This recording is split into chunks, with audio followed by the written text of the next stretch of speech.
तो हाँ जी सर जी, आपका नाम कुलदीप सिंह है। आपकी कुंडली बनी है सिंह लगन की। राशि आपकी है वृष। कुंडली की बात करूँ, कुंडली कैसी है? शुक्र आपका मुझे अच्छा लगा, अपने घर में बैठा है। बुध भी बहुत अच्छा है, दोनों ग्रह आपके बड़े लेवल पे अच्छे हैं। चंद्रमा उच्च का बैठा है, वो भी तकरीबन अच्छा है। मंगल गुरु भी आपके तकरीबन अच्छे हैं, थोड़ा सा हल्का सा बुरा फल देंगे। सूर्य शनि भी अच्छे हैं, लेकिन ये बुरे फल भी देंगे। पूरी कुंडली में आपके सबसे ज्यादा जो ग्रह मुझे खराब लगा है वो ये राहु लगा है। और राहु ने आपके सूर्य शनि को भी थोड़ा सा खराब कर रखा है। तो आपकी मतलब कुंडली में राहु मुझे क्यों खराब है? क्योंकि आपका बना हुआ है केतु राहु की वजह से बना हुआ है काल सर्प दोष। इधर वाला हिस्सा पूरा खाली पड़ा है। अब आपको मैं विस्तार में समझाऊंगा। आपके जो सवाल है, आपने मुझे बोला था कि सरकारी नौकरी में अभी हैं, वो छोड़ना चाहते हैं, वो छोड़ना चाहिए या नहीं। आपका ये सवाल है। शेयर मार्केट के बारे में पूछ रखा है आपने, हेल्थ खराब हो रही है, और भी ये चीजें आपने पूछ रखी है। सबसे पहले तो देखो जी, ये जो कुंडली होती है इसमें होते हैं टोटल 12 घर। 12 घर मैं लिख देता हूँ, वो आप पहले समझ लो। ये है आपकी कुंडली का पहला घर, ये दूसरा घर, तीसरा, चौथा, पांचवा घर, छठा, सातवां, आठवां, नौवां, 10वां, 11वां और ये 12वां घर। अब ये जो 12 घर मैंने लिखे हैं, इन घरों से आपके जीवन के बारे में कुछ ना कुछ पता किया जाएगा। जैसे कि पहले घर से हम देखेंगे कि आपका शरीर कैसा होगा, हेल्थ कैसी होगी, स्वभाव कैसा, रंग रूप कैसा, पर्सनैलिटी, सर मस्तक, इस पहले घर से देखेंगे। दूसरा घर आपके धन जोड़ने का, परिवार का, वाणी का है। तीसरा घर छोटे भाई बहन। चौथा घर माता, मकान, वाहन। पांचवा घर आपके बच्चों का। छठा घर शत्रु, रोग, कर्जा। सातवां घर आपकी पत्नी का है। आठवें घर से आपकी देखी जाएगी उम्र कितनी है। नौवें घर से भाग्य देखेंगे। 10वां घर काम काज का है। 11वां घर आमदनी, लाभ, इच्छा पूर्ति। और 12वें घर से आपके खर्चे देखेंगे। आपने मेरी देखो जी दो बातें नोट करनी है। पहली बात, जो मैंने 12 घर लिखे हैं इनको याद कर लो। दूसरी बात, इन 12 घरों से जो कुछ देखा जाएगा वो याद कर लो। और अब आप ये देखो कि आपने क्या देखना है। अब अपना सवाल बोलो। जैसे आपका मान लो सवाल है आपके बच्चों के बारे में, तो 12 घरों में पांचवा घर कुंडली का बच्चों का होता है। तो बच्चों के लिए पांचवा घर देखेंगे, और पांचवें घर में एक नंबर लिखा है 9 नंबर। 9 है धनु राशि। धनु राशि का मालक है गुरु। तो आपके बच्चों के लिए पांचवा घर और पांचवें घर के मालक गुरु को देखना पड़ेगा। ऐसे ही अगर आपका भाग्य देखना है, 9वें घर से भाग्य देखा जाता है। और 9वें घर में एक लिखा है जो कि है मेष राशि, मालक बना मंगल। तो आपका भाग्य देखना है, हमें मंगल को देखना पड़ेगा। तो आपका देखो जी, मेरा कहने का मतलब समझ आ रहा होगा कि मैं क्या कहना चाह रहा हूँ कि कुंडली में जो कुछ देखना है हमें वो घर देखना है, और घर का मालिक देखा जाता है। अब बात करते हैं भविष्यवाणी की।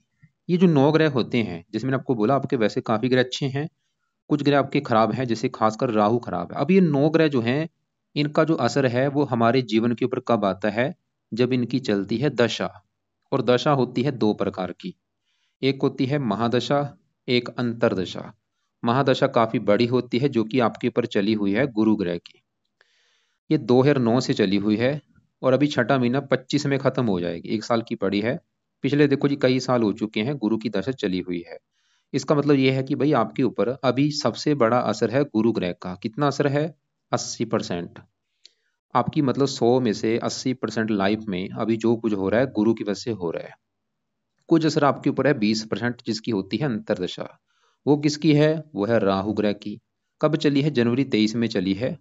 पिछले देखो जी 2.25 साल हो चुके हैं। कब खत्म होगी? अभी भी छठा महीना 25 में, अभी भी देखो जी 10-11 महीने की पड़ी है। तो हमने क्या देखा कि आपके ऊपर जो असर है वो बड़ा गुरु का है, कुछ दूसरा असर राहु का है। यहाँ पे मेरी एक बात और नोट कर लो। मैंने आपको भी जैसे बोला था कि आपकी कुंडली में एक सबसे जो बड़ा दोष वो क्या है? वो है काल सर्प दोष। पहली बात है कि काल सर्प दोष बनता क्यों है? जब सभी ग्रह राहु और केतु के एक साइड में हो जाते हैं। जैसे कि यहाँ पे आपको मैं समझाता हूँ। यहाँ पे ये है राहु है सर सांप का, केतु इसकी पूंछल है। तो सभी ग्रह जब एक साइड में हो जाते हैं, इसे कहते हैं कि राहु केतु ने सभी ग्रहों को कैद कर रखा है, ये काल सर्पदोष बन जाता है।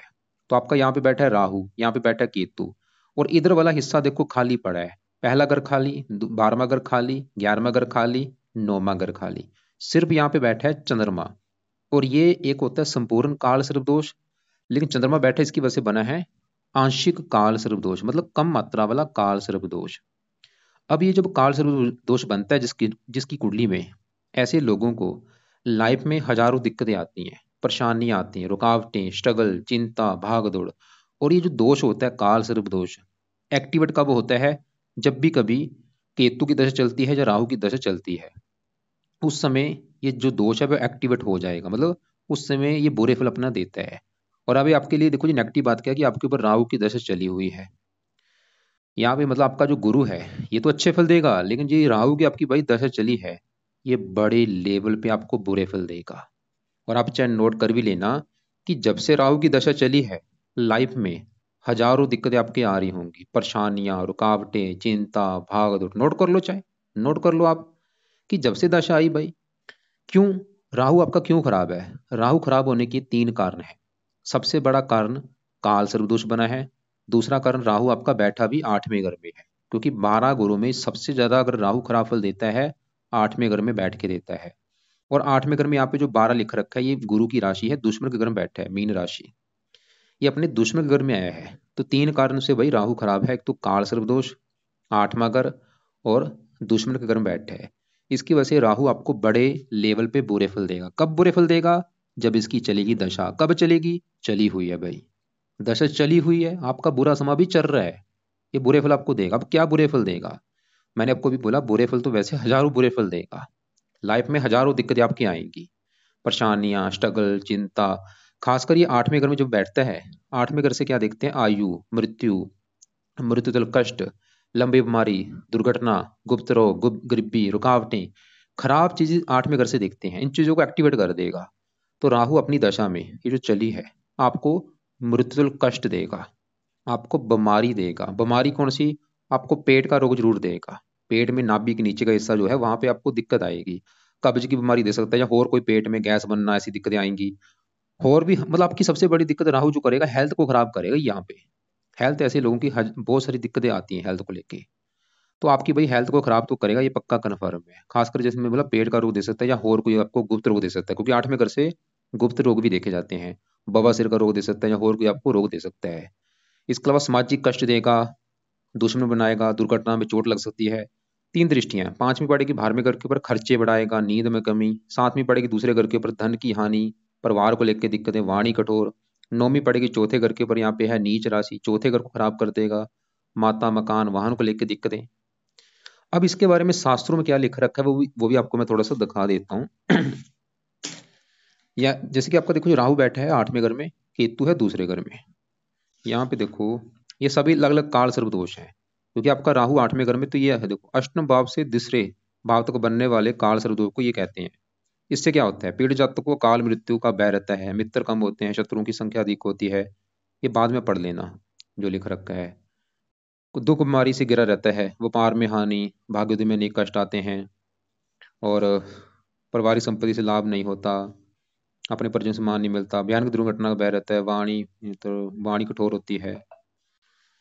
एक बुक की और मदद लेता हूँ। यहाँ पे देखो आपका राहु है आठवें घर में, अष्टम स्थान से लेकर दूसरे स्थान में। इससे क्या होता है? इस योग से कारण जातकों को अल्प आयु, दुर्घटना का भय, स्वास्थ्य की चिंता बनीती है, बात बात पर धन की हानि, उधार दिया पैर रुक जाता है, शत्रु बहुत होते हैं, वाणी दूषित होती है। तो आपको देखो ये समझ आ चुका मैं क्या कहना चाह रहा हूँ, कि आपकी भाई कुंडली में सबसे ज्यादा ग्रह खराब राहु है। और आपके लिए बुरी बात यह है कि आपकी इसकी दशा भी चली हुई है, मतलब आपका अभी समय अच्छा नहीं चल रहा। लेकिन अब सवाल है कि इस राहु को सही कैसे किया जाए, क्योंकि अभी भी दशा 1 साल की पड़ी है भाई, छठा महीना 25 में खत्म होनी है। अब राहु के आप उपाय लिख लो। पहला उपाय, आप राहु का आपने पढ़ना है पाठ, जो कि है राहु कवच का पाठ। ये पाठ है 2 मिनट का, इस पाठ को पढ़ना है या इसको ऑडियो लगा के सुनना है रात के समय। दूसरा है राहु स्रोत का पाठ। ये दोनों पाठ भाई आप रात को पढ़ लिया करो, या इनको सुन लिया करो, कम से कम 2-2 बार इनको पढ़ना है या सुनना है। नहीं पढ़ना आता है पढ़ लो, नहीं पढ़ना आता ऑडियो लगा लो, सुन लिया करो रात के समय। तीसरा उपाय है राहु का दान करो, जितना हो सकता है भाई दान करो, दान से शांत होगा, पावर कम होगी। क्या राहु ग्रह का दान है वो आपको मैं वीडियो लग से भेज दूंगा। और ये दान या तो रोजाना करो या हफ्ते में 3-4 दिन कर दिया करो। कब तक दान करना है? जब तक है दशा।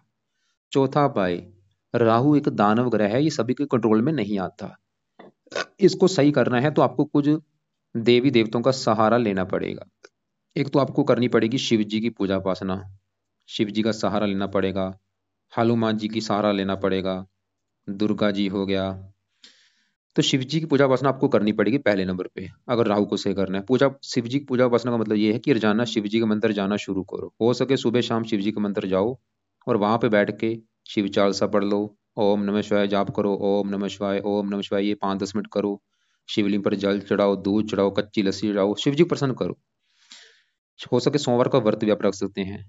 और हनुमान जी को आपको पूजा उपासना करनी पड़ेगी, क्योंकि हनुमान जी को भी ये वरदान है, जो हनुमान जी की पूजा उपासना करता है राहु उसको कष्ट नहीं देता। तो हनुमान चालीसा भी पढ़ो सुबह शाम। सुबह हनुमान चालीसा पढ़ लो, बजरंग बाण पढ़ लो, जो पाठ आपको आता है। दुर्गा चालीसा भी अपने पढ़ना है। तो ये आपको पाठ पूजा भाई करने पड़ेंगे राहु को सही करने के लिए। नीले कपड़े पहनने बंद कर दो, बल्कि नीले रंग का दान करो। नीले कपड़े दान कर दो, नीला कंबल दान कर दो। राहु के दान में ये बता रखा है मैंने, उसको देख लेना वैसे। तो ये है भाई उपाय अगर राहु को सही करना है। राहु कवच स्रोत के पाठ रात को पढ़ने हैं, ये इनको सुना करो, दान करो रोजाना। शिव जी की पूजा उपासना, हनुमान जी की पूजा उपासना, दुर्गा चालीसा, ये पाठ पढ़ो। माता सरस्वती की भी पूजा उपासना आप कर सकते हैं। अब क्योंकि जो काल सर्प दोष है वो राहु केतु दोनों की वजह से बना है, तो केतु भी आपको खराब फल देगा। केतु जहाँ बैठा है दूसरे घर में, वो है धन का घर, खासकर धन जोड़ने का घर। तो केतु क्या करेगा, आपको धन जुड़ने नहीं देगा, आपका धन खर्च होता रहेगा इस केतु की वजह से भाई। जितना मर्जी धन कमा लो, धन खर्च होगा फजूल का। तो केतु के लिए क्या करो, वैसे इसके भी पाठ पूजे लेकिन ज्यादा हो जाएंगे, खाली एक उपाय इसका भी कर लो, वो है इसका दान कर दिया करो। क्या दान है, कुत्तों को रोजाना रोटी डाला करो, बिस्कुट डाल दो, दूध डाल दो, मतलब कुत्तों की सेवा करो। इसका एक उपाय अभी फिलहाल कर लो। बाकी आपके देखो जी, आपके ऊपर बड़ी दशा है गुरु की। अब गुरु की बात करते हैं कि वो कैसा है। तो गुरु आपका यहाँ बैठा है 7वें घर में। 7वां घर है आपकी पत्नी का घर। अगर आपकी पत्नी का सुख देखना है, 7वां घर देखा जाएगा। और आपको मैंने ये बता रखा है कि घर का मालिक देखना है। तो 7वें घर में क्या लिखा है, 11, जो कि कुंभ राशि, मालिक बना शनि। तो आपकी पत्नी का अगर सुख देखना है, हमें शनि को देखना पड़ेगा। और शनि के अलावा 7वें घर में गुरु और मंगल बैठे हैं, इन दोनों को भी देखना पड़ेगा। तो पहले मैं दोनों की बात करता हूँ। पहले यहाँ पे मैं 7वें घर में बैठे गुरु मंगल में से मंगल की अगर बात करूँ, तो मंगल देखो जी इस घर का मालिक है 9वें घर का, जहाँ से देखा जाता है भाग्य है। अगर आपका भाग्य देखना है, 9वां घर में एक लिखा है मेष राशि, मालिक है मंगल। भाग्य देखा जाएगा मंगल से, जो कि आके बैठा है पत्नी घर में, मतलब भाग्य चला गया पत्नी घर में। मंगल ये दिखा रहा है कि आपकी पत्नी के आने के बाद आपका भाग्य साथ देना शुरू हो जाएगा। और मंगल इस चौथे घर का भी मालिक है, जहाँ पे 8 लिखा है वृश्चिक राशि, इसका भी मालिक मंगल है। चौथा घर मकान वाहन का है, मकान वाहन पत्नी घर में। पत्नी के आने के बाद मकान वाहन का भी सुख मिलना आपको शुरू हो जाएगा। लेकिन मंगल एक क्रूर है, जब भी 7वें घर में बैठता है कुंडली बनती है मंगलीक। तो मंगलीक बनने की वजह से मंगल दो दिक्कतें आपको देगा। एक तो आपका विवाह देरी से होगा, और विवाह हो भी गया पत्नी से आपके लड़ाई झगड़े होते रहेंगे। लेकिन पत्नी के आने के बाद आपका भाग्य भी साथ देगा, पत्नी के आने के बाद आपको मकान वाहन का भी सुख मिलेगा। मंगल ये दिखा रहा है। अब देखो जी, अगर आप चाहते कि भाई जो मंगल का बुरा फल है, कि जो मंगल दोष है ये खत्म हो, पत्नी से लड़ाई झगड़े ना हो, तो मंगल के लिए आप हनुमान जी की जो पूजा उपासना करेंगे, क्योंकि मंगल के देवता है हनुमान जी। तो हनुमान जी की पूजा उपासना से मंगल भी अच्छा हो जाएगा, मंगल दोष भी खत्म हो जाएगा। राहु तो अच्छा होगा ही, मंगल भी अच्छा हो जाएगा भाई। अब मंगल की दृष्टियां भी हैं। चौथी यहाँ पे लगन को देखा, आपको साहसी पराक्रमी बनाएगा, मतलब कई प्रकार के मंगल अच्छे फल भी देगा। अब साथ में जो गुरु बैठा है, गुरु मंगल आपस में दोस्त भी हैं। गुरु इस कुंडली में इस घर का मालिक है 5वें घर का, जो कि आपकी है संतान का घर। संतान कैसी होगी, 5वां घर देखेंगे। 5वां घर पढ़ाई का भी है, बुद्धि। 5वें घर में 9 लिखा है, धनु राशि, मालिक गुरु। अपने घर से तीसरे घर में है गुरु, तो ये दिखा रहे संतान का सुख मिलेगा आपको, पढ़ा लिखा बनाएगा, बुद्धिमान बनाएगा। और गुरु लगन को देख रहा है, आपको धार्मिक बनाएगा, परोपकारी बनाएगा, गुणी बनाएगा। 11वें आमदनी अच्छी इच्छाएं पूरी कर देगा। मतलब गुरु जो आपका है बड़ी दशा है, ये भाई आपका अच्छा है। ये 8वें घर का मालिक है, उम्र के लिए अच्छा है। पत्नी घर में बैठा है, पत्नी के लिए अच्छा है। प्रेम पत विवाह, कुछ मात्रा में प्रेम विवाह का भी जो दिखा रहा है, प्रेम विवाह भी आपका हो सकता है। गुरु अच्छा है। अब ये जो 10वां घर है, ये होता है काम काज का घर, जो आप नौकरी कारोबार करेंगे। 10वां घर पिता का भी है, सरकार मान प्रतिष्ठा। 10वें घर में क्योंकि फार्मूला है घर का मालिक देखना है, तो 10वें घर में लिखा है 2, जो कि वृष राशि, मालिक शुक्र। हमें देखना पड़ेगा शुक्र को। और शुक्र के अलावा 10वें घर में चंद्रमा बैठा है, उसको भी देखना पड़ेगा। तो चंद्रमा यहाँ पे बैठा है 10वें घर में, उच्च का बैठा है। ये जो 2 लिखा है वृष राशि में उच्च का बैठा है, बहुत बड़ी अच्छी बात है। चंद्रमा तो कर रहा है 10वें घर का अच्छा, जो कि काम काज का घर है, कि आपके काम काज का सुख अच्छा मिलेगा आपको। काम काज के लिए बहुत अच्छा है। कौन सा काम काज, चंद्रमा को जुड़ा भी आप काम कर सकते हैं, जैसे कि पानी से जुड़ा कोई काम हो गया, दूध से जुड़ा कोई काम हो गया, व्हाइट रंग से जुड़ा कोई भी काम हो गया, दूध डेयरी फार्म या पानी जुड़ा कोई काम हो गया, या और भी इसके जो काम होते हैं, नर्सिंग होम हो गया। अब 10वें घर का मालिक शुक्र भी देखना पड़ेगा, वो भी अच्छा है, वो यहाँ पे बैठा है तीसरे घर में। और शुक्र की इस कुंडली में दो घर हैं, एक तो शुक्र आपके 10वें घर का मालिक है और तीसरे घर का जहां वो बैठा है। और तीसरा घर है छोटे भाई बहन पराक्रम उद्यम मेहनत साहस। शुक्र यहाँ पे भाई अपने घर में बैठा है, शुक्र ही दिखा रहा है आपको मेहनती बनाएगा, साहसी बनाएगा, उद्यमी बनाएगा। और भी शुक्र कई प्रकार के अच्छे फल देगा। अपने घर में बैठा मालवा योग बना हुआ है, लग्जरी लाइफ का सुख आपको देगा। अब साथ में जो बुध बैठा है वो भी अच्छा है। यहाँ पे एक योग बना है, शुक्र बुध जब एक साथ बैठते हैं लक्ष्मी नारायण राजयोग बनता है। मतलब आपको पैसे वाला बनाएंगे, पैसे की कमी आपके पास नहीं रहेगी। बुध इस घर का मालिक है 11वें घर का, जो कि आपकी है आमदनी का घर, लाभ इच्छा पूर्ति। 11वें घर में 3 लिखा मालिक बुध बैठा है, तीसरे घर में मेहनत के घर में, आमदनी मेहनत लाभ मेहनत। खुद की मेहनत के बल पर भी आप अपनी इच्छाएं पूरी करेंगे, धन कमाएंगे। यहाँ पे देखो सबसे बड़ी बात क्या है, दशा। मान लो आपके ऊपर आज बुध की दशा होती, ये समय आपके धन के लिए बहुत अच्छा होता। आज आपकी शुक्र की दशा होती, समय अच्छा होता, क्योंकि दशा के हिसाब से ग्रहों का असर बढ़ जाता है। और बुध आपके इस दूसरे घर का मालिक है जहाँ पे केतु बैठा है, केतु दूसरे घर की कर रहा है हानि, कि धन की हानि होगी, धन खर्च होगा। लेकिन दूसरे घर में जो 6 लिखा है, इसका मालिक बुध आपका बहुत अच्छा है, वो मेहनत के घर में बैठा है, वो ही दिखा रहा है कि आप मतलब धन कमाएंगे मेहनत के बल पर। हरे रंग के कपड़े ज्यादा पहना करो। पन्ना रत्न भी आप धारण कर सकते हैं। आपने मुझे बोला था पुखराज धारण कर रखा है और ये सूर्य का रत्न धारण कर रखा है, मानकीय सूर्य का रत्न बिल्कुल धारण कर सकते हैं, उसकी पावर बढ़ेगी, अच्छे बढ़ेंगे। पुखराज भी धारण कर सकते हैं। और फिर बुद्ध का भी रहने दो फिलहाल, हरे कपड़े ज्यादा पहन लो। अब चौथे घर में सूर्य शनि इनकी बात करते हैं। तो यहाँ पे देखो जी, सूर्य है आपका, ये भी अच्छा क्यों अच्छा, लेकिन ये पीड़ित है। सूर्य है अच्छा था लेकिन पीड़ित है। अच्छा क्यों है, सूर्य जहां बैठा है चौथे घर में, वहां पे 8 लिखा है वृश्चिक राशि में, मंगल घर में बैठा है, मित्र राशि है। सूर्य तो ये दिखा रहे चौथा घर है माता मकान वाहन का, कि आपको लाइफ में अच्छा घर, अच्छी गाड़ी, मकान वाहन सभी सुख मिलेंगे। और सूर्य से पहले घर का मालिक का शरीर आपके का, शरीर अच्छा रखेगा, हेल्थ अच्छी, स्वभाव अच्छा, रंग रूप अच्छा। लेकिन ये अच्छे बल में कमी आ रही है साथ में। एक तो शनि बैठा है इसके साथ, जब भी सूर्य शनि एक साथ बैठते हैं इसे कहते हैं पित्तर दोष बना हुआ है, आंशिक पित्तर दोष है। और ऊपर से इनके ऊपर पड़ रही है राहु की दृष्टि, ये राहु से पीड़ित है। इसकी वजह से सूर्य आपका शरीर का मालिक है, हेल्थ खराब होगी आपकी। सूर्य सरकार का कार का, सरकारी कामों में दिक्कतें आएंगी, पिता संबंधी दिक्कतें। मतलब सूर्य बेचारा अच्छा था, खराब किसने किया, एक तो राहु ने और साथ में बैठे शनि ने। तो सूर्य के साथ अब देखो जी साथ में शनि बैठा है। और आपके ऊपर देखो जी अभी सबसे बड़ी बात क्या है, कि आपके ऊपर आगे आने वाली शनि की दशा आपको मैं दिखा देता हूँ। यहाँ पे देखो अभी दशा है बृहस्पति की, इसके बाद आएगी शनि की दशा। छठा महीना 25 में चलेगी और 44 में खत्म होगी। सवाल की शनि की दशा आपकी कैसी जाएगी। तो शनि आपको रले मिले फल देगा। चौथे घर में बैठा है, तो आपको शनि तो ये दिखा रहा है कि आपको चौथा घर मकान वाहन का सुख अच्छा देगा। पत्नी घर का मालिक है, पत्नी के आने के बाद आपको मकान वाहन का सुख मिलना शुरू हो जाएगा, ननिहाल का सुख मिलेगा। लेकिन ये राहु से पीड़ित है, मतलब शनि, शनि के देखो जी आपने अभी अभी भी एक दो उपाय कर लो, लेकिन शनि की दशा में ज्यादा उपाय करने हैं। तो शनि का एक तो उपाय है कि आप अभी शनि चालीसा पढ़ लिया करो रात को। ये पाठ है, रात को पढ़ लो, ताकि इसके दो फायदे होंगे। तो ये जो मैंने बोला पित्तर दोष खत्म होगा, और भी कई फायदे होंगे। लेकिन अभी देखो जी शनि की दशा जो आपकी 1 साल के बाद चलेगी, तो शनि के उपाय आपने उस समय ज्यादा करने हैं। क्या क्या उपाय हैं उस समय, आप शनि का व्रत भी रख सकते हैं, शनि कवच का पाठ पढ़ना, शनि मंदिर जाना शुरू कर दो। शनि मंदिर तो अभी भी आप शुरू कर सकते हैं जाना। यहाँ पे आपको मैंने शॉर्टकट में चीजें बताई हैं। तो एक बार मैं आपको फिर समझाने, आप पहले सवाल देख लो, आपने जो सवाल लिख के भेजे हैं। आपने बोला है कि पुखराज मान के दान कर रखा है। रत्न क्या करता है, पावर बढ़ाता है। पुखराज आपका पहले देखो जो 19 डिग्री पे बैठा है यहाँ पे इसका, क्योंकि कई बार क्या होता है रत्न, अगर रत्न भी हमें कई बार उल्टा नुकसान देते हैं, क्योंकि ये थोड़ा सा गुरु राहु के नक्षत्र में बैठा है। तो मैं आपको ये एडवाइस दूंगा, आपने सूर्य का मान भी धारण कर रखा है, क्योंकि पीड़ित है, दोष बना है। तो यहाँ पे एडवाइस ये है कि आप तो ये रत्न जो है आप एक बार कुछ महीने उतार के रख दो अभी, सूर्य का मान के भी और पुखराज भी उतार के रख दो। क्योंकि अगर इनको सही पक्ष में धारण नहीं किया हो, या सही रति में धारण ना हो, उल्टा नुकसान होता है। तो आपने एक बोला है कि मैं गवर्नमेंट नौकरी करता हूँ लेकिन उसमें आ रही है रिटायरमेंट ले रहा हूँ, क्या डिसीजन, बिल्कुल डिसीजन गलत है आपका, क्योंकि अभी भाई राहु की दशा है। राहु की दशा में आप जो भी डिसीजन लेंगे आपको पछताना पड़ेगा। इसमें जो भी काम काज करेंगे पछताना पड़ेगा, काम काज आपका चलेगा नहीं, कहीं पैसा लगाओगे डूब जाएगा।